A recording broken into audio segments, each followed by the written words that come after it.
This happened to me in late November 2024 when I was 18 years old. At that time, I had gone to Walden Galleria Mall in Buffalo. I was there to do some early Christmas shopping for my family. I usually like to finish my Christmas shopping early so I don't have to worry about it later. Also, going to the mall during Christmas time is something I really enjoy. The decorations, the lights, and the overall holiday feeling make the whole experience feel special. For me, shopping becomes much more enjoyable when that Christmas atmosphere is everywhere. By that point, I was already carrying about 3 bags.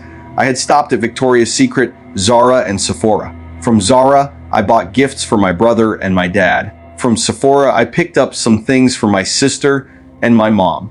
And of course, I also bought quite a few things for myself. I had already been inside the mall for hours, and honestly, I was starting to feel tired. I just wanted to sit down for a moment and relax before leaving. So I sat on one of the benches that was placed not far from the big Christmas tree that the mall sets up every year. There were still people around, but the mall was going to close soon, so the crowd was slowly getting smaller with every passing minute. After a short while, a man came over and sat down right next to me. At first, he made a small joke.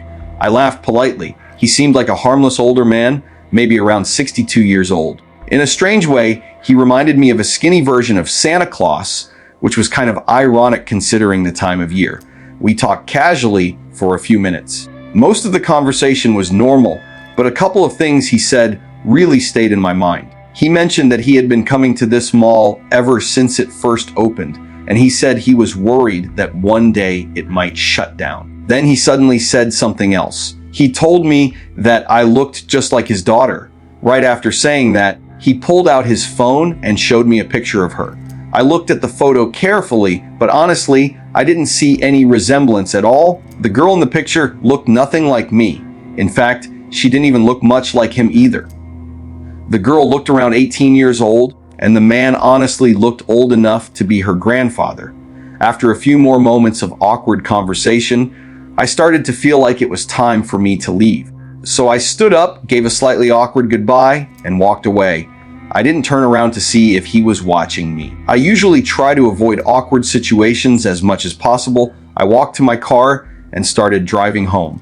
Luckily, I live only about 10 minutes away from the mall. My family owns several homes, and sometimes I stay in one of them with just my brother while the rest of the family is somewhere else. During that time, it was one of those situations, and if I remember correctly, that night was a Thursday.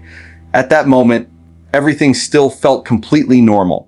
But I had no idea that the strange part of the night hadn't even started yet.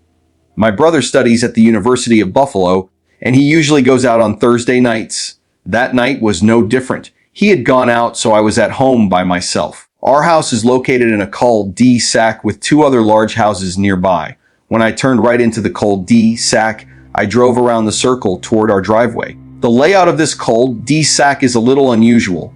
It isn't just one big open circle. In the middle there is a round patch of grass with a few trees, so the road goes around it like a small roundabout. Right before I was about to pull into the driveway, my phone suddenly buzzed with a notification. The message said, "AirTag found moving with you." The moment I saw that message, my stomach dropped. I felt instant panic. Instead of pulling into the driveway, I quickly drove around the circle again and headed back down the street. If someone was tracking me, I did not want them seeing exactly where I lived. I needed to make sure that the AirTag was actually somewhere on me or in my car. I figured out how to make the AirTag play a sound from my phone.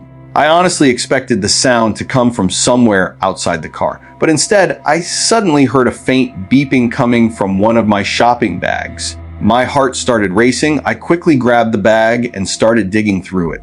A second later, I pulled out a small AirTag. The moment I saw it in my hand, I honestly felt like I was about to throw up. Without even thinking, I put the car back into drive and kept going further down the block. When I reached a darker part of the street, I rolled down my window and threw the AirTag out as hard as I could. Then I made a fast turn and sped straight back toward the house. I pulled into the driveway and rushed inside as quickly as possible. I opened the garage, hoping I could park the car inside so it wouldn't be visible from outside. But my mom's car was already parked in there. I had no choice. I had to leave my car outside. I shut the garage door and immediately locked the front door. After that, I called my brother Cody just to be safe and told him everything that had happened. He listened quietly and then said that if anyone showed up at the house, I should call him right away. The way he said it made me nervous. It sounded like he was completely serious. I could also tell he had probably been drinking a little, but even through that, his voice didn't sound like he was joking. After hanging up, I went into the living room and tried to distract myself. I turned on the TV and tried to calm down. But if the story ended there, I wouldn't be telling it. Suddenly, the sound of the doorbell rang through the house. The moment I heard it, I felt sick. It was like somewhere deep in my mind I had been expecting it, and now it was actually happening. Right after the doorbell, there were 3 loud, clear knocks on the door. My heart was pounding as I slowly walked toward the front door. I moved quietly, almost on my tiptoes. Just as I got close to the door, I heard a man's voice from the other side. His voice sounded slightly muffled through the door. He said, "Hey Ashley, I think you might have my AirTag dog." The second I heard that voice, everything suddenly clicked in my mind. It was the same man from the mall. In that moment, I realized what had probably happened. He must have secretly dropped his AirTag into my Sephora bag while we were sitting on that bench. Then he used it to track me all the way back to my house. Through the textured glass on the door, he must have noticed me standing there. When I quickly stepped away from the door, I heard him raise his voice. He shouted that he promised the AirTag had fallen into my bag by accident, but I didn't believe a single word he said. Even if he had been telling the truth, the AirTag wasn't even inside my house anymore. And if he had been tracking it, he would have already known that. That meant one thing very clearly. He had seen me enter the house, and that was exactly what he wanted. I quickly called Cody again. At first, he thought I was joking, but when he realized from my voice that I was completely serious, he immediately said he was coming home. The bars in downtown aren't very far away, so he told me it would take him maybe 10 minutes to get back. I carefully walked toward the front door again and peeked through the glass. This time, I couldn't see the man anymore. For a moment, I thought maybe he had finally left. Trying to calm myself down, I went back to the living room and turned on the TV just to break the silence in the house. I was doing everything I could to stop thinking about the man who had just been at the door. All I could do was wait for Cody. As I sat there watching the TV, I suddenly noticed something move from the corner of my eye. I quickly turned my head and looked in that direction, but there was nothing there.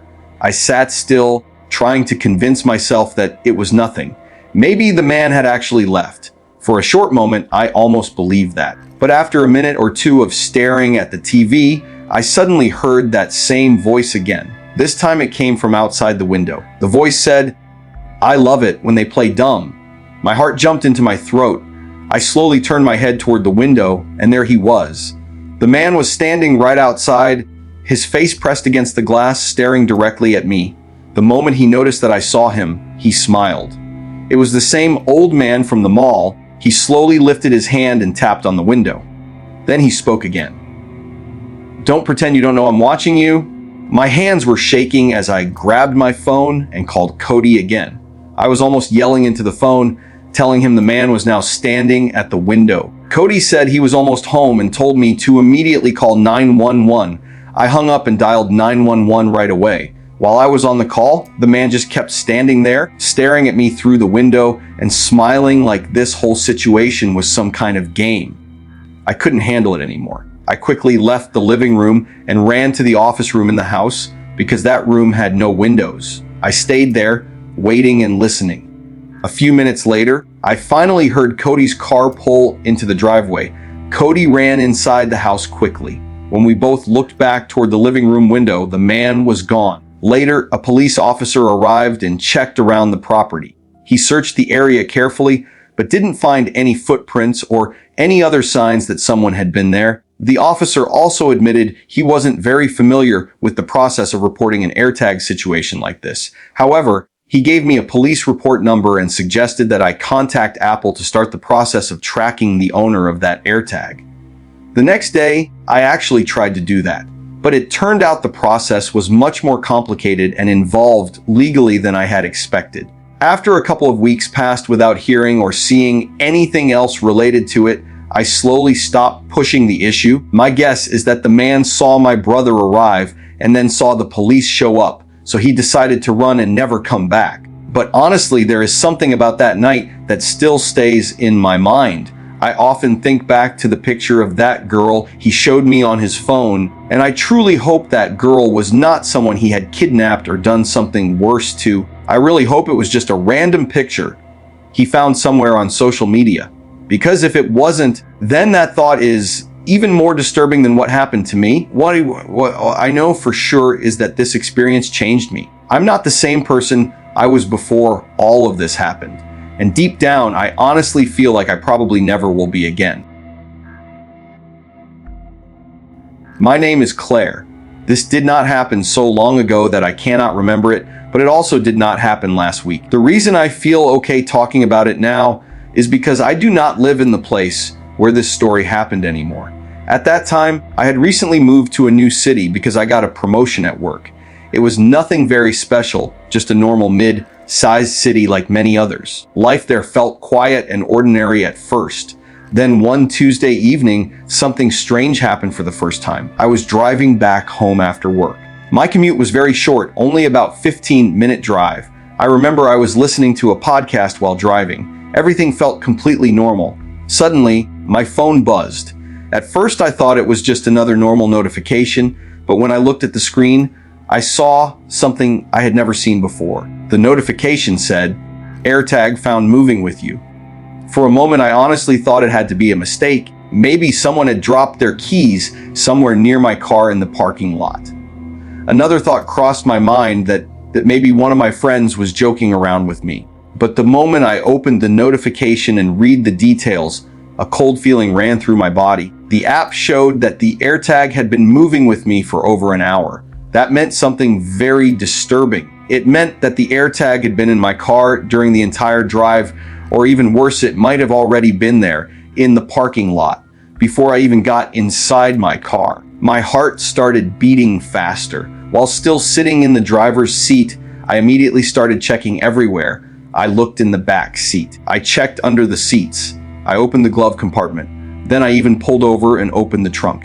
But there was nothing. No AirTag, and even more unsettling, there was nothing unusual or out of place in the car either. That was the moment when a very disturbing realization hit me. Someone had placed an AirTag somewhere in my car, which meant whoever did it knew exactly where I had been going, and even worse, they knew exactly where I was. I tried my best to stay calm, but it was extremely difficult. My mind kept racing with terrible possibilities. Since I could not find the AirTag anywhere, I had no real choice left. I had to continue driving home, but that meant something terrifying. If someone was actually tracking me, then I was about to lead a possible stalker directly to my apartment. And at that moment, I realized I had no other option. Once I finally reached home, the first thing I did was check my car again. This time I searched much more carefully than before. I looked everywhere slowly and tried not to miss even the smallest space. But somehow I still could not find it. My phone was still insisting that the AirTag was somewhere with me, yet I could not see it anywhere in the car. The logical part of my mind told me I should call the police. But I hesitated. What would I even show them?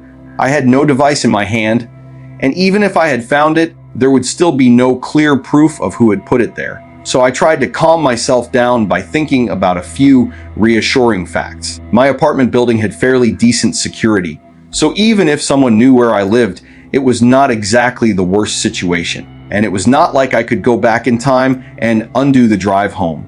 Whoever owned that AirTag already knew my location. There was nothing the police or anyone else could change about that at that moment. So I tried to push the thought out of my mind and ignore it. The next morning, I drove to work like I normally did. Everything felt the same on the outside, but inside my head I could not relax. When I arrived at work, the notification appeared again. My phone once again showed that same warning about the AirTag. This time I tried my best to ignore it. But even though I pretended everything was normal, I barely got anything done that day. My mind kept going back to the same thing again and again. That stupid AirTag. By the time I got home that evening, I had made up my mind. I needed to find it I went back to my car and started searching again. I checked every possible place I could think of, even spots that I had already looked at the day before. I spent almost an hour going through the car. I checked under the seats again. I searched the glove box. I looked inside small gaps and corners that most people would never notice. Just when I was about to give up for the second time, something happened. I slid my hand along the narrow crack where the back seat connects to the back of the car, and suddenly my fingers touched something hard. The moment I felt it, I already knew what it was. My heart dropped. I pulled the small device out and brought it inside my apartment. My hands were shaking badly, but I tried not to focus on that. I did not really know what I was supposed to do with it. In the end, the only thing I could think of was removing the battery. I did not want to completely destroy it because it might be useful as evidence later. But at the same time, I did not like the idea of it still being active. So I opened it and took the battery out. Even after doing that, I could not stop thinking about it. The idea that someone had been tracking me, watching every place I went, possibly for days, maybe even weeks, it made me feel exposed in a way I had never experienced before. That night while I was lying in bed trying to fall asleep, my mind kept going over the same question again and again. Who could have put that AirTag in my car? There had been a number of guys in my life before. A few ex-boyfriends, some friends of friends, and a couple of short flings. But no matter how much I thought about it, I could not think of a single person who would do something that disturbing. The following evening, I returned home late from work after a really terrible day. I felt exhausted and just wanted to get inside my apartment and relax. I walked up to my door and reached for my keys, something I had done easily hundreds of times before. But the moment I looked at the door, I suddenly froze. My apartment door was already wide open. For a few seconds, I just stood there, completely still, staring at it. I live alone. No one should have been inside. Not my parents. Not my friends. Absolutely no one had any reason to be there. And at that moment, one thought hit me hard. Someone could be inside. I did not step into the apartment. I knew that would have been a terrible decision. Instead, I slowly backed away from the door, walked quickly back to my car, and immediately called the police. The officers arrived and carefully checked the entire apartment. They looked through every room and examined everything closely. But strangely, they could not find any clear evidence that someone had been there. There were no fingerprints, no broken locks, no forced entry, nothing that clearly proved someone had actually entered the apartment. While they were there, I showed them the AirTag notifications on my phone and explained everything that had been happening over the past few days. The police asked me many questions. They wanted to know if I had ever been stalked before. They also asked if there was anyone in my life who might do something like this. But the truth was simple. I didn't have anyone like that. The whole situation felt like a complete nightmare. After the police visit, things did calm down a little. I believe whoever had been tracking me probably noticed that the police were involved. Still, I did not feel safe staying there anymore. So in the end, I decided to move out. Luckily, it seems that the person never followed me to my new place, and as far as I know, they never tracked me again. But even now, the thought still bothers me. Someone in my life had secretly been following me. Someone had placed an AirTag in my car, and somehow that same person had managed to get inside my apartment. But the most terrifying part of this entire story is something I still cannot explain. I still have absolutely no idea how they entered my apartment in the first place. The door was not broken. The lock was not damaged. It looked exactly the way it always did, which means only one thing. Whoever entered my apartment did not break in at all. They simply unlocked the door with a key that no one else should have had.